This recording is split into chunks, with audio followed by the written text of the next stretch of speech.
مسلمانانو سردار مبارک فرمائی فرشتے ورترش بڑے خطرناک شکل وتکینی دومره خطرناک شکل چې ابراهیم علیہ السلام یو ځل د مرګ فرشته اسرائیل علیہ السلام راغی نو دی ورته وی ته مسلمان نه په کوم شکل راځي او کافر نه په کوم شکل راځي راته ځان وښایه وی طاقت به ونه لرلی شي وی نه وښایه راته ځان وی ښه ما ته وګوره چې وی کتل مسلمان چې په کوم شکل راځي هغه شکل یې وښو ډېر مزېدار اعلی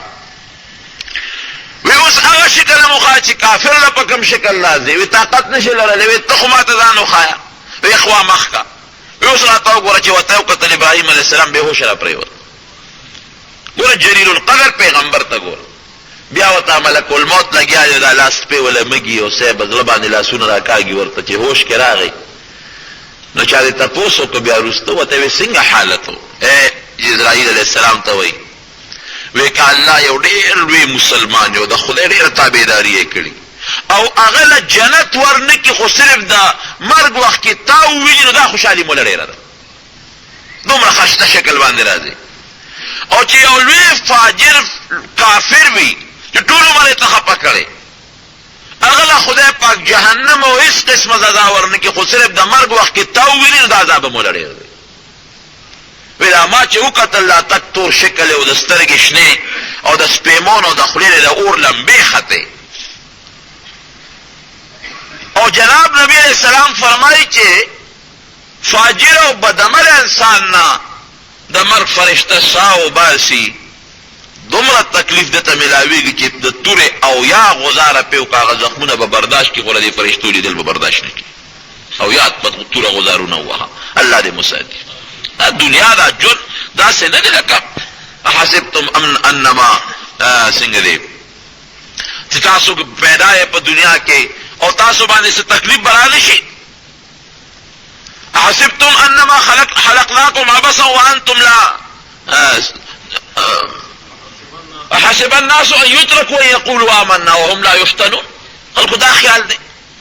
چې موږ بس دنیا ته رالو څه عذاب او څه تکلیف بني او مفتو کې مزې او چرچې به یو منډې ترړې به یو بنګله او بلډینګ دی او خوشحالي ده د دنیا او د دنیا زیب و زینت دی او تماشې دي او زمړه راکاږو به هغه بله دنیا سره باید سړی پکې خبیث قمقل خولې نه دا خبره مباسي مړه وي هغې دنیا نه څوک راغلي دي جناب دا د کفر الفاظ دي ګورې ځان پې پوه کړه یو سړی دا وایي چې هغې جهان نه څوک راغلي دي هغې جهان خبر ما ته د دواړو جهانو سردار او خدای را کړی دی په دې زما یقین دی زما په ایمان دی او چې دی هغه جهان نه څوک راغلي دي خو معلومېږي دا چې ستا هغه جهان خبرو کې شک دی بیا ستا په هغې یقین نشته دا کفر دی چې څوک په آخرت باندې او په جهنم باندې او د رب العالمین په د عذاب باندې یو سړی ایمان نه لري او په آخرت ایمان نه لري او د کفر سړی که په ټوکه کې وي او که په هره طریقه وي سړی په د ایمان نه وځي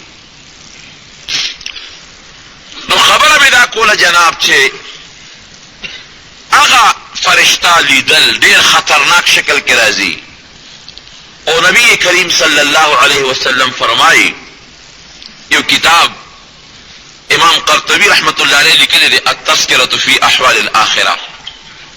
هغې کې ناشنا حدیث نقل کوي سړی چې ګوري دی چې ګورم کله کله راواخلم وجود مې داسې خولې کله وبېږي صحیح احادیث نقل کوي نبی کریم صلی الله علیه وسلم فرمایي د هغې یو مثال ورکوي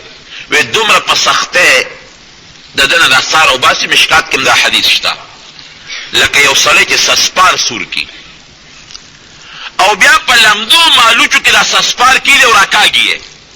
دا مالوچ خو لمبه نه کوي ولې چې لمده دي او لوخړې وباسي دقه رنګې د انسان په دې رګونو کې دا سا راکاږي او دا رګونه داسې به سوځېږي لکه دا سسپار چې په لمدو مالوچو کې راکاږي او تذکره کې لیکي امام قرطبي په دا حدیث کې نبی علیہ السلام فرمایي داسې مثال دی لکه یو اونه چې د ازغو ډکوي د غنو او د انسان په دې وجود کې بند یو د هغې یو څانګه په یو رګ کې خوره شوي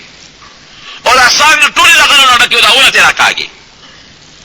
تر دې حاله پورې پیغمبر علیه السلام فرمایي مشکات کې دا حدیث هم شته وایي چې دا سا ترې راوباسي نو د انسان د رګونو د غوښو د وینې او د قطرې هغې پورې نښتي په دې روح پورې دومره تکلیف سره ترې دا سا راوباسي او دا فرشته چې ورته وایي دا سا ته وایي روزه یو د خبیث نفس نو دا سات خورشي په لارګونو کې دا نه روزي د مسلمان هغه خو نه روانه چې دا خورشي او بیا دې رګونو کې داسې خورشي دا فرشته په زور راکاږي الله دې مساتي نو جناب چې څنګه راوباسي نو هغه د مرګ د فرشتې ډیوټي ختمه شوه نورې فرشتې ورسره ناستې یو رب ته سترګې نه پرېږدي فورا ته هغه ساه والي مونږ له ورسره راکړه نو هغوی جناب د سجین مقام نه یو څښا ګنده ټوټه راوړي مسحه ورته وایي دا ټاټ دا ماشومان چې سکول کې پکې نه که نه خاورو کې پروت دی سوتلی نه چې کوم جوړ دی دقې ته مسحه یو څښا ټاټ راواخلي او دا ساه په هغې کې بنده کړي او بدبویي تیزي او دې انسان نم چې سو باسي نو جنت او جهنم ورته وښایي هغه مخامخ جهنم ستا ځای و جنت ستا ځای و دغه وګوره جنت ته خوشحاله وته بدبخت الله دې خفه که خوشحاله دې نه که اوس د هغې په ځای به هغه جهنم ته ځې چې د مرګ وخت کې هم دا خوشحالي ویني چې دې نه محروم شو او دا عذاب ویني چې دې له ور روان یم چې ښه تکلیف پې تېر شي فرشتې چې واخلي نو دا اسمان ته خېږي اندراج دپاره نو چې اسمان ته اندراج دوړي نو په لاره هغه فرشتو باندې بدبویي ولګي یو فرشته بل نه تپوس کوي لکه دا بدبویي ده څه ده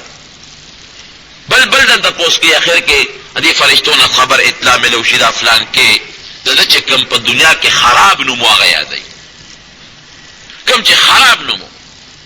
ښه نوم نه یادوي ابو جهل خراب نوم ابو جهل دی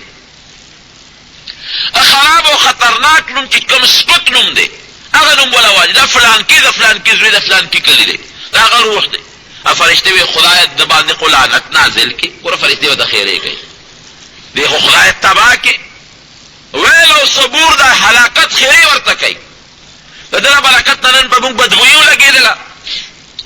هغه روح یوسي خیرې ورته کوي لومبې اسمان ته ورسوي هلته دروازه ټکا شروع کړي ورکولاو کې څه چل دی فلان کې د فلان کې زوی مو راوړی دی فاجر دی یا کافر دی اللہ فرمائی دا کافر پہ حق اللہ فرمائی لا تفتح لهم ابواب السماء حتى يلج الجمل في سم الخياط قطعا بدت الاسمان فرشتہ